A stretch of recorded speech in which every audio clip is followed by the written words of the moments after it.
Rental and occupation. I'm going to say a prayer in our language, and then I'll repeat it in English for everybody as well.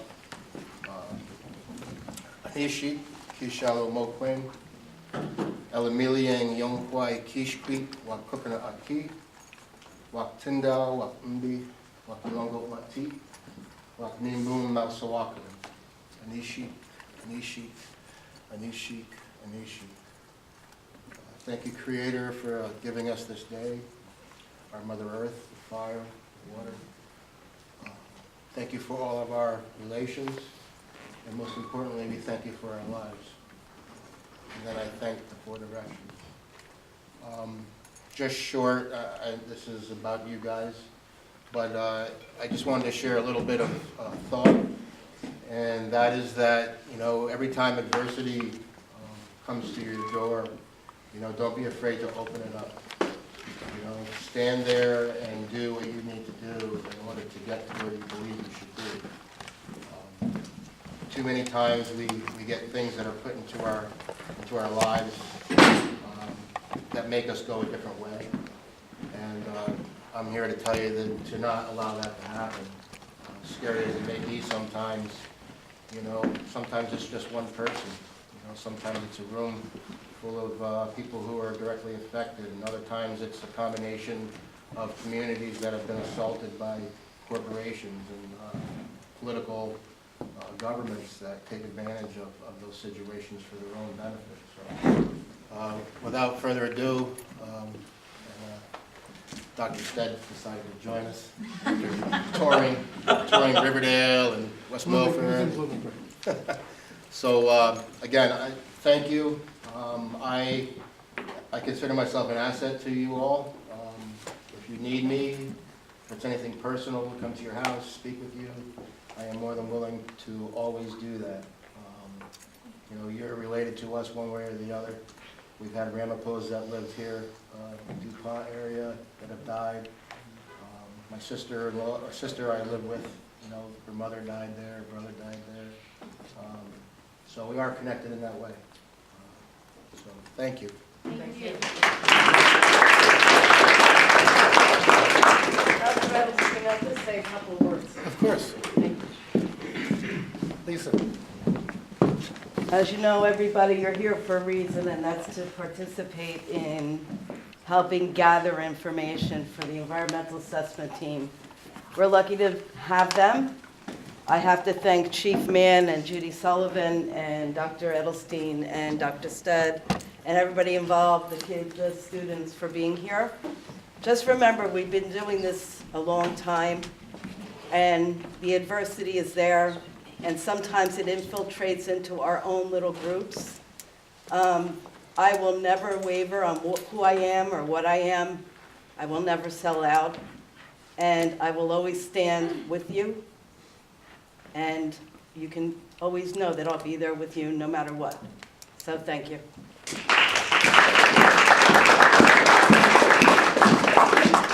So I'm Mike Edelstein. I'm a professor at Ramapo College. I head the Environmental Studies program. I've been there for 43 or 44 years, so I'm not new to this region. And I'm pleased to be here tonight with our Capstone Environmental Studies class. Every spring we create a real project working with real clients to try and get our students out in the field and doing work that actually has meaning and is helpful to people. And this year they're working on a project relating as its focal point to how the DuPont contamination and the cleanup attached to that has impacted your community and you. And so that's why we're here and really to learn from you. And I just want to invite two of my project managers forward to elaborate on this. Andrew Herrera, Afna Perula. Afna.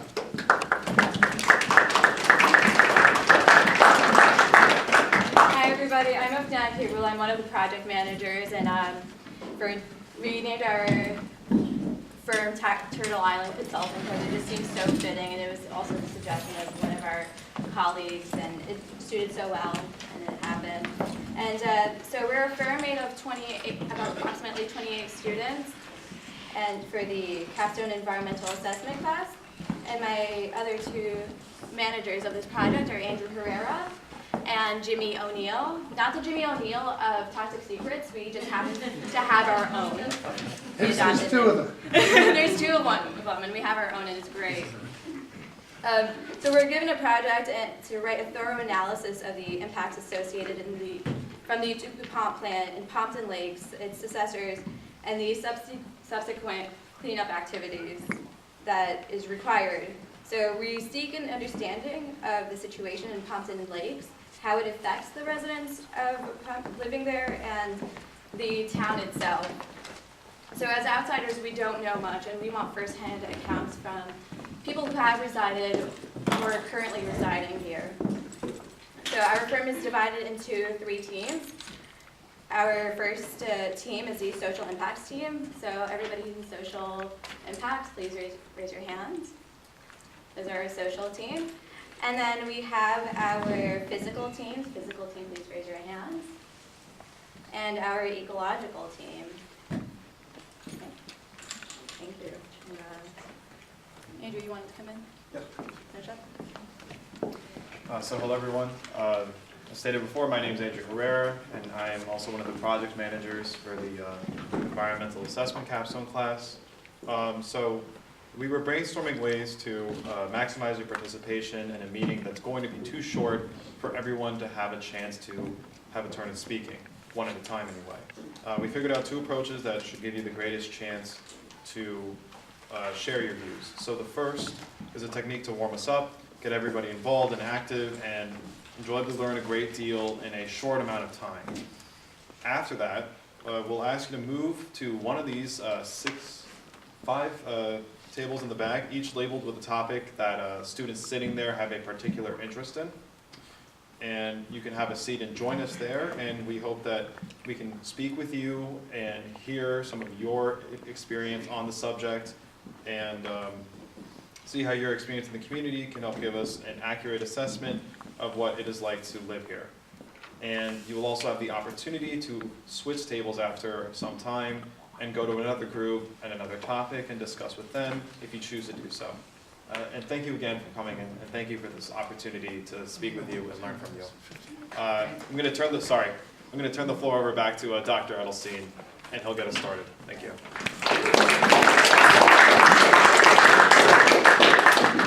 So we wanted to start out with an opportunity to actively be involved in answering some questions as a group in a way that's enjoyable, but actually produces a lot of information in a short amount of time. And it's kind of a warm-up. And if I could just ask you to come up front, what we're going to do is create a continuum up here, and I'm going to ask a series of questions that can be rated on that continuum from the highest point to the lowest point, and ask you to place yourself on the continuum where you most fit. So if I could just ask you to indulge me and come forward for a moment, and let's try this. I'm going to do it right here. You want to sit down?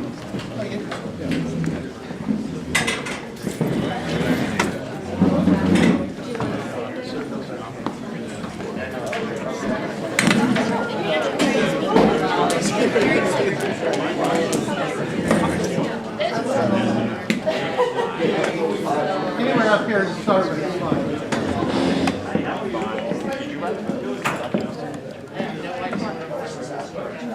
We'll figure it out.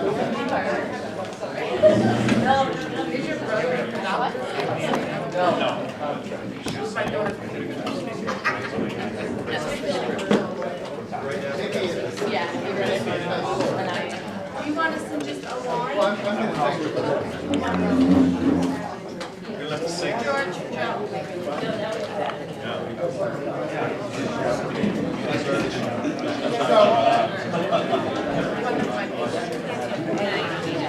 I'm going to ask you a question, and there'll be a distinction between the right side of the room and the left side. And I want you to place yourself wherever on a continuum between those 2 points you believe is accurate. On this side, I believe that Pompton Lakes is a safe place to live. And on this side, I believe that Pompton Lakes is not a safe place to live. So wherever you think is appropriate on that continuum. Thank you, Reverend. They must have been bashing the paper again. So this is a quick way for us to kind of get a sense of who's here and what your thoughts are. But let me just ask, why did you place yourself over here? Does anyone mind answering that question for us? Go ahead. This is Evelyn. I have a lot of neighbors that die of pancreatic cancer, so I don't think it's safe to live here. Can you all hear? I have a lot of neighbors that died of pancreatic cancer, live on kidney cancer, and my family, we all have thyroid disease. So I don't think it's safe to live here. I lived here my whole life, swam in that lake. Okay, we'll certainly want to hear more about that, but thank you. And what were you going to say? DuPont. That's all I have to say. Okay. Does anyone have anything different to The add? simple answer I have is safe, meaning, am I afraid to walk on the streets at night? No, I'm not. So safe in that way, yeah, okay. But where's the contamination gonna come from next? Who's, how, what area is gonna push its way down to? So. You wanted to speak, and then we'll get to you. Okay. Okay, I'll do it. It's George. Yeah, George. If I come over here, I I can reviewed see you. over 15 years of documents generated by DuPont. There's enough falsehood in there, obfuscation of facts, and I'll use my favorite phrase, it's volume-weighted spatial averaging. And you have a mathematic background, you'll understand that's how they divided this whole town from the contamination at the work site, right through the plume, and have divided the lake. You just keep making polygons of various sizes until they could actually mathematically make an area safe. Just give me enough property, regardless of how contaminated it is.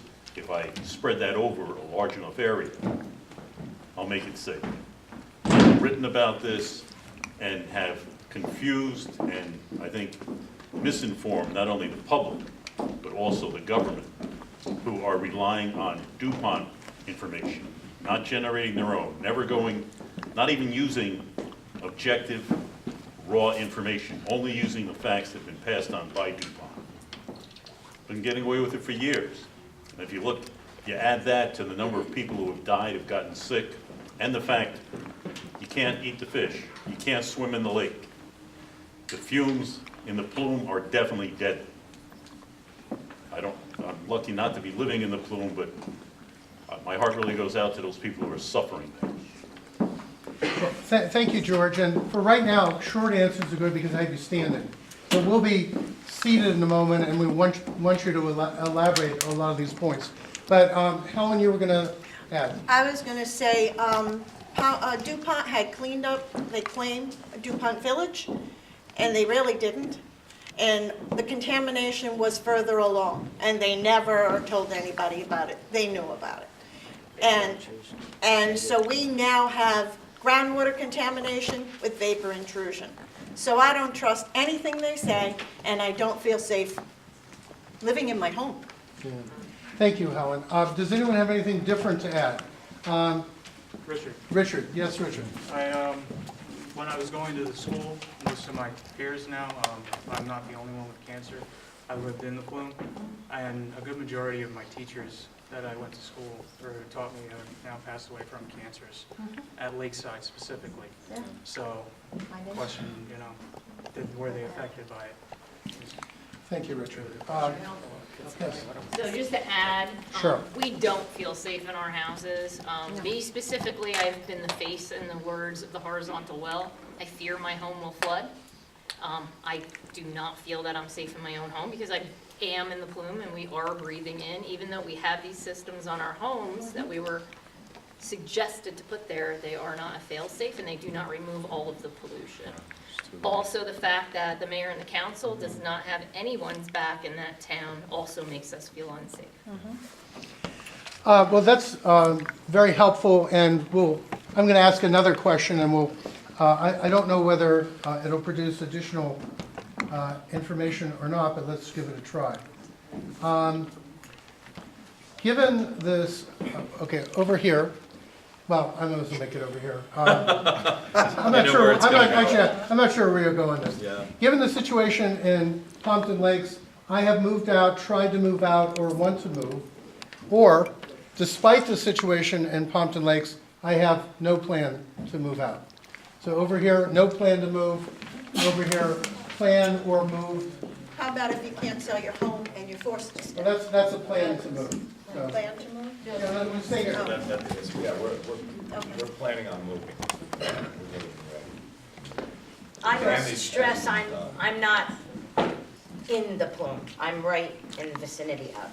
And is that, I'm a supporter of everything, but that's why I don't plan on moving. okay. And do you have anything to add to that?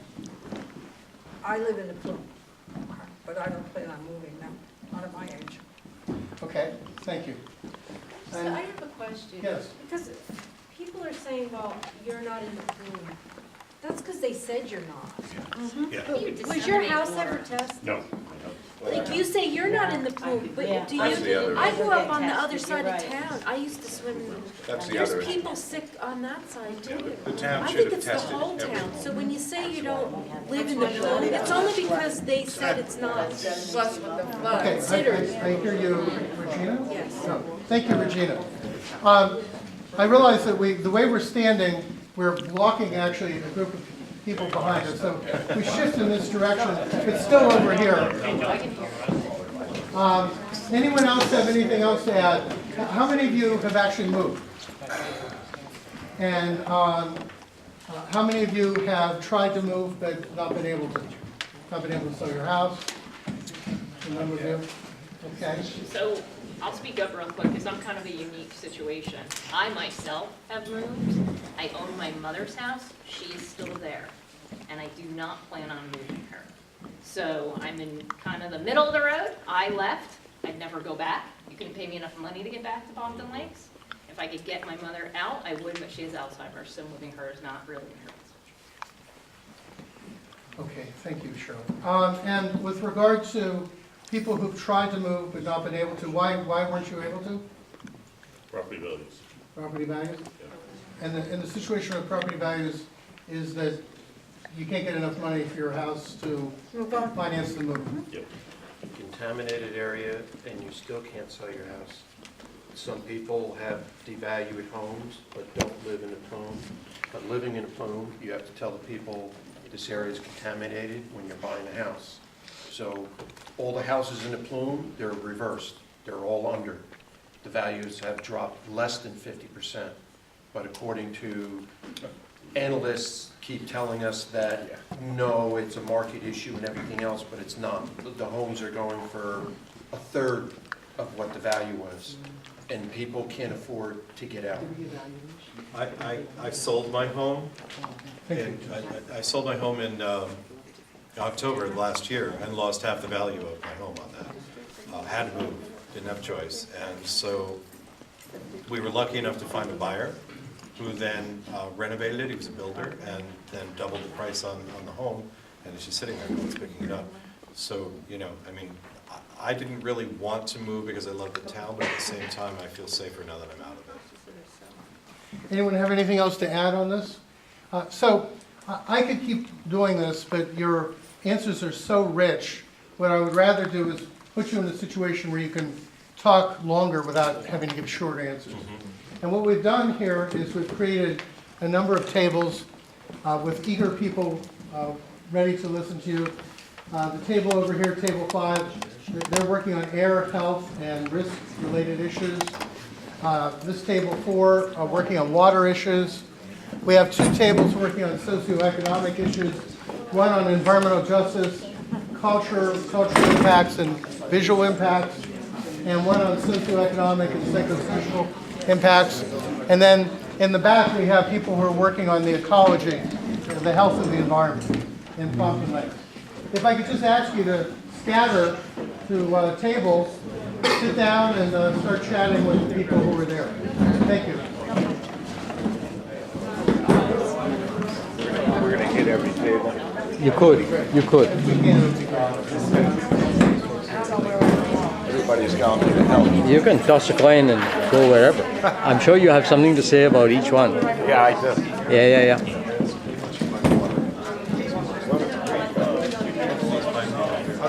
So this is Sue, and Sue just told me something that I wonder. I don't know where I'm in. I don't know what area I'm in.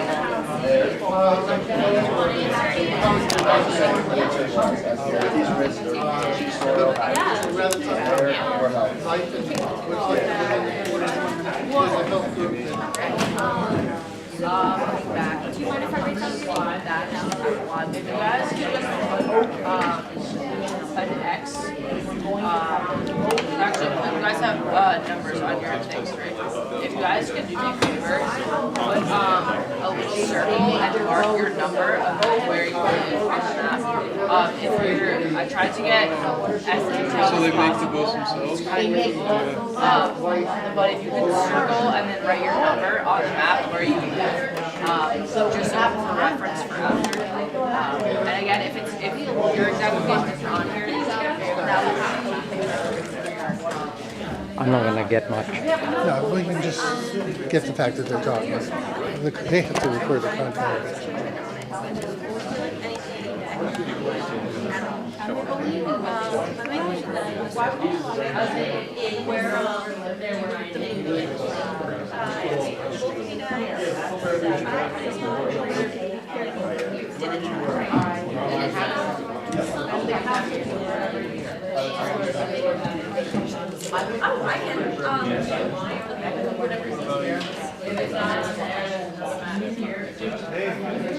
No, like having them both in.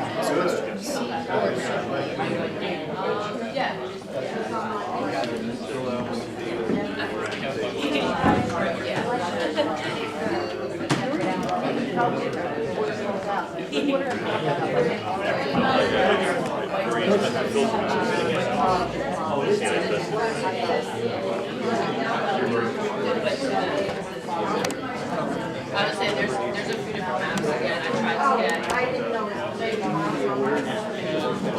Doesn't matter, as long as I have like an approximate location. As long as it's on any one of these maps. One of which is several locations. So when you go But the lake is back up. It is a backup reservoir that gets pumped up to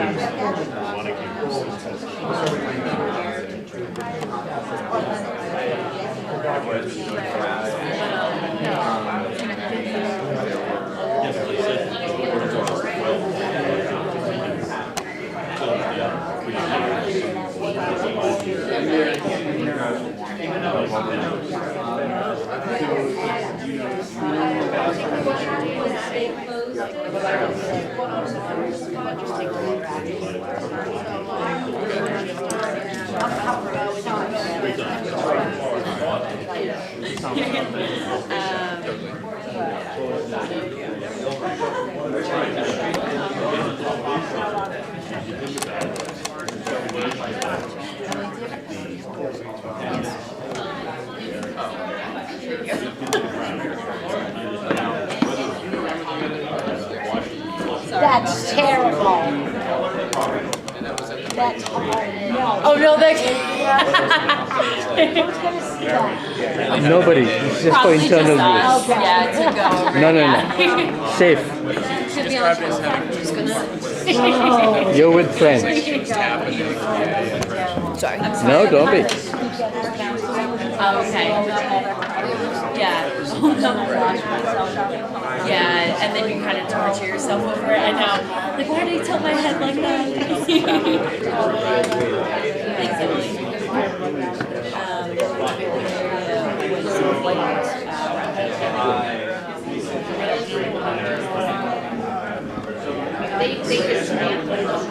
Yeah, so while we're at it, Rotary Park, which existed before that dredging factory was placed on shore. Probably not, it's gone. Do you know what the dredging site is? I'll send you photographs. It was this lush wildlife sanctuary right on the shore of the lake that the Rotary had built. It was gorgeous. It had like a little park with benches, and That's where they set up the dredging. that's where they set up the dredging, and they literally annihilated the park. It was completely gone. So any of the wildlife living on it or nearby displaced. I mean, I drove home one night, and actually I was coming back from taking something to the airport, so I was coming back and had sunrise. There was a turtle sitting in the middle of the road. You know, so I mean, this is their responsibility to take care of them. Oh, the fish kill. So what's that, 2010? All these carp were floating up to the top of the lake. I believe it was, yeah. And there were hundreds of them. Well, according to the DEP, it had nothing to do with pond contamination. We found out very interesting about that was they never tested, they never presented any documented evidence. They said it was too late to test them because they were already dead. And they literally did nothing other than make a statement that it had nothing to do with pond contamination based on no information. No, there were other fish, the majority of them.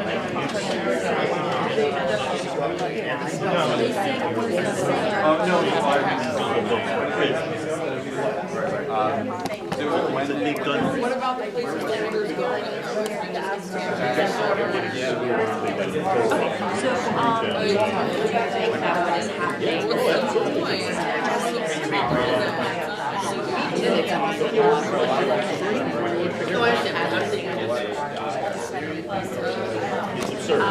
I'll figure it out. I'm going to say,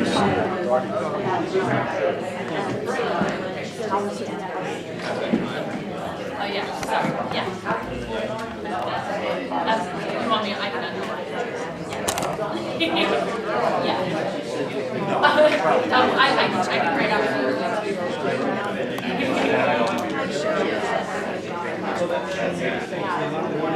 They still do the turn off of the lakes annually or semi-annually.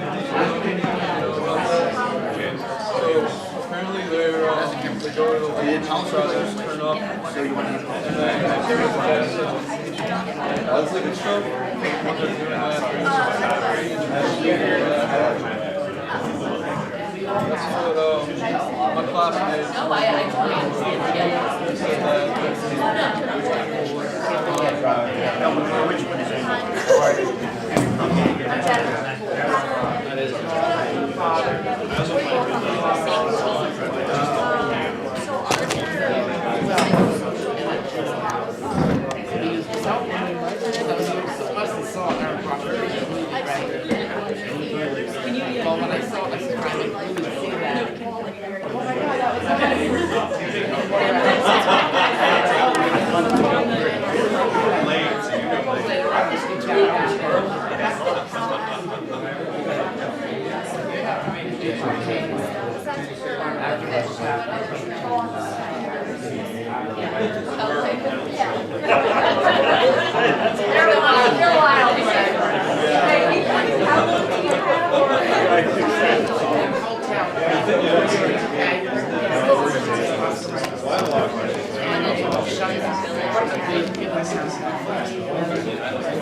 Yeah, no, that's great information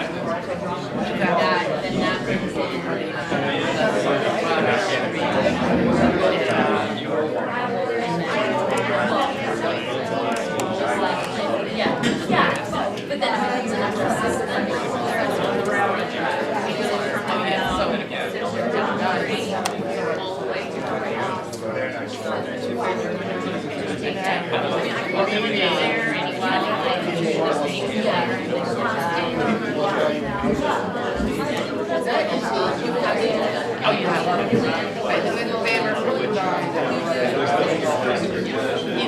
No, there's nothing.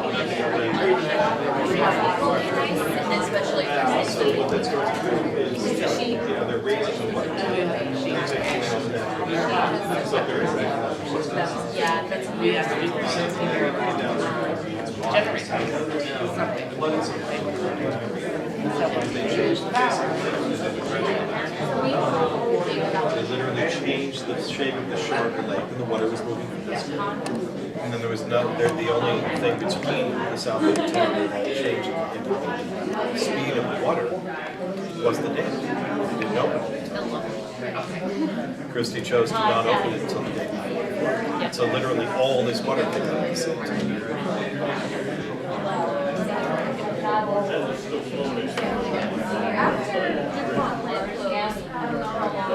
1994. April 94. Oh, yeah.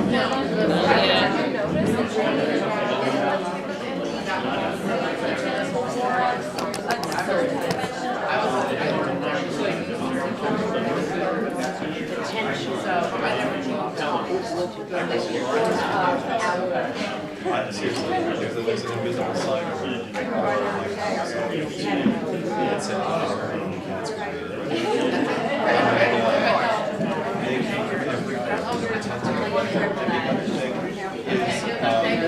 it really wasn't a back in 2012. Cat books were released out.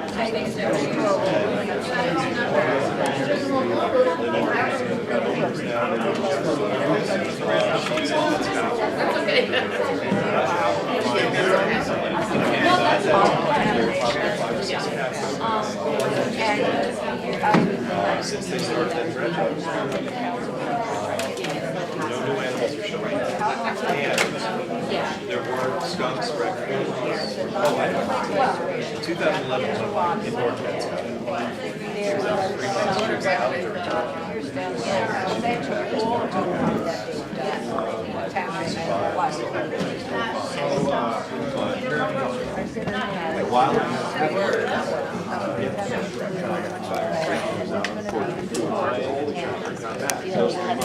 I put 6 birds, 2 skunks, 2 foxes, 3 birds flying on blue jay. All this wildlife came out of the report. When I moved in October, there was nothing. It was basically the cat that I had in my garage and one other cat that had come in, I guess, about just before the dredging started. And then everything stopped. All the wildlife just stopped showing up. So they were absolutely displaced by what was done with the dredging. And also, I think it's just a response to the shift in the environment behind the Elks Club. They took away all the trees. They took away a natural wooded area where they used to stay. You're saying when they showed up on your porch, the animals were responding by getting caught because they were coming up on your porch. Is that what you're saying? No, what I'm saying is, while I had the half-part trap out, they would get caught in the trap and they would release them again. But then after the dredging started, they stopped appearing at all for food or anything. They dispersed Yeah. during that time. And God knows where they are or what happens. And part of the reason for that is because A lot of them have been gathered on the lake, they can walk down to the lake, and their values have decreased a bit, but not tremendously. And there's so many factors to why homes decrease in value that even with the DuPont pool going on, and I'm a realtor, I can't completely confirm that the homes are selling for dynamically less. They are selling. What I don't know is what kind of information they're receiving from the sources they're going to that may or may not be the complete truth. And so they're getting misled that it's safe enough. Now, there may be in certain areas, but there are some that could still be a concern. Are you recording me too? Oh my God. It's okay. We're friends. As long as they're not putting it on the channel, I'm not gonna go home tonight and turn on Channel 12 News and see my mugshot. Ramapo News. I look fat in pictures. I do. You look good. So it's just for the kids? Yeah, the young. When you finish, we have someone who's actually working on real estate. Oh, yeah. Oh, there is a tape? Oh, okay.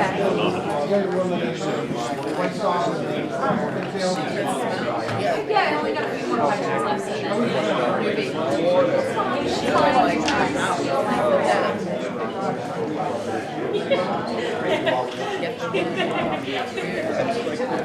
if any buffers are ever placed All your answers. contamination and runoff from maternity leave?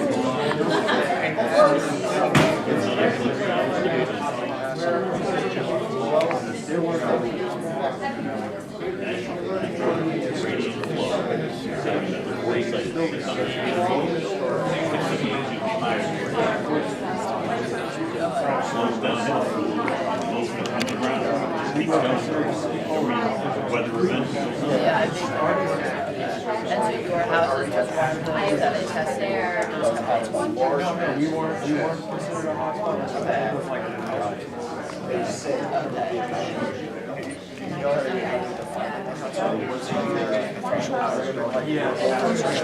Your house.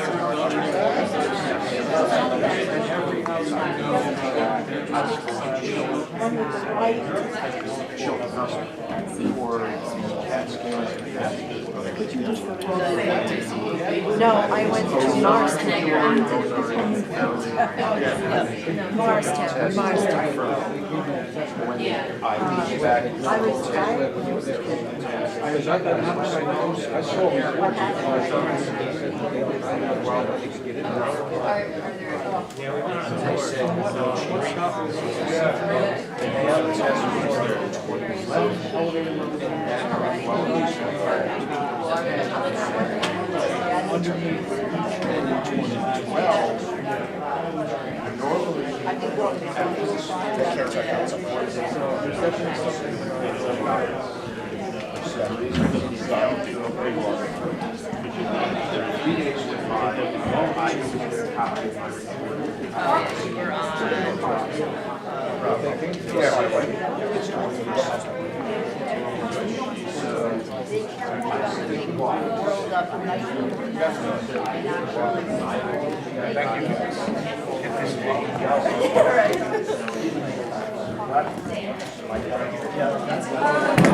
I'm still speaking with that.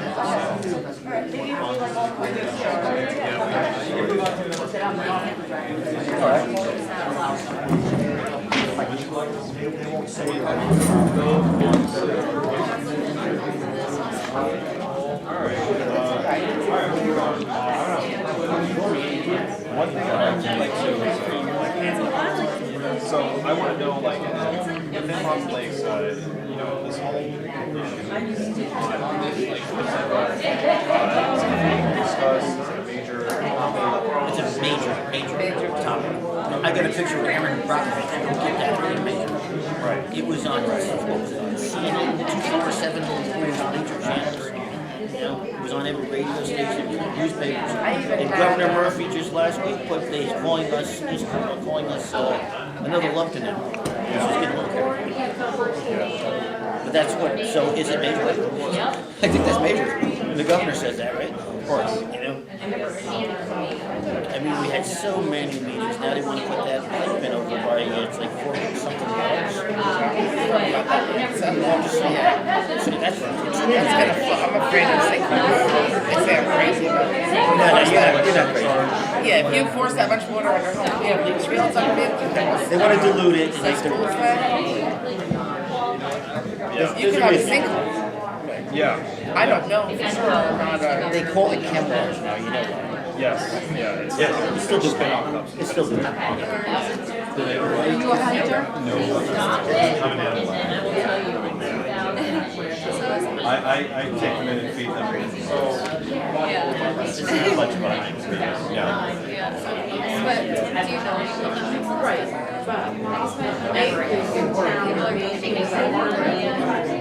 Yeah, I think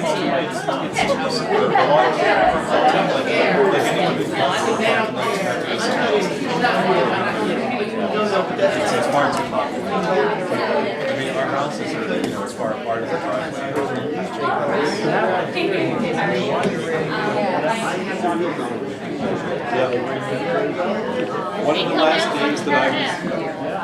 One of the last days that I lived on Street, I pulled into my driveway.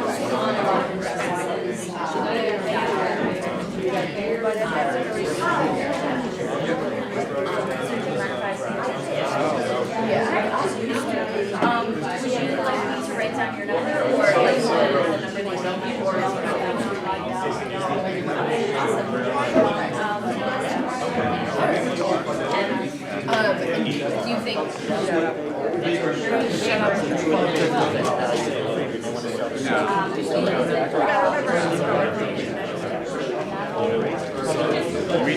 do go in and change.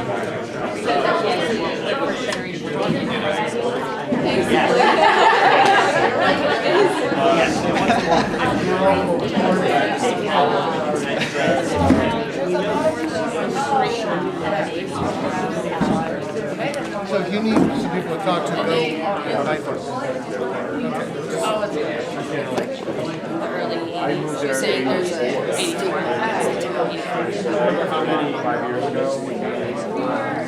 Yes, I think so. Yeah. It's not as bad. No, sorry.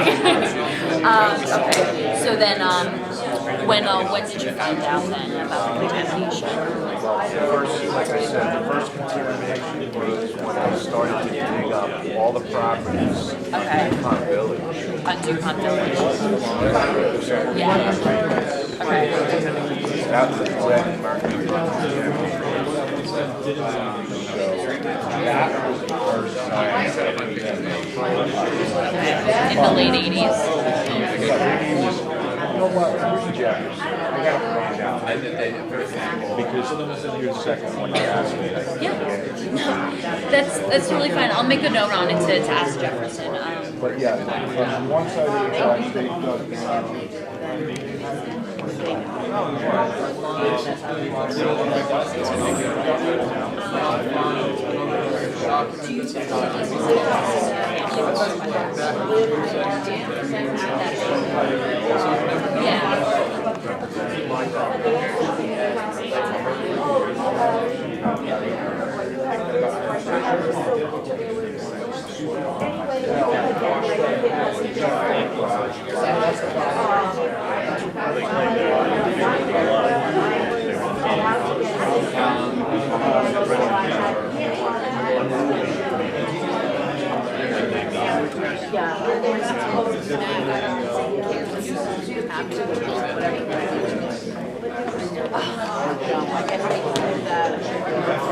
Yeah, I mean, you guys are probably saying all this good stuff. Oh, it's definitely good stuff. we're talking about water Well, you know who's got, fish and let's get, the fact what's that her name? Red, I can't think of her name. Half done, you mean? No, the red hair. She's really good, I can't think of her name. You're talking about Emily. Emma, yeah, she's a really good note taker, and they're done, actually. They're wrapped up, so she can come over.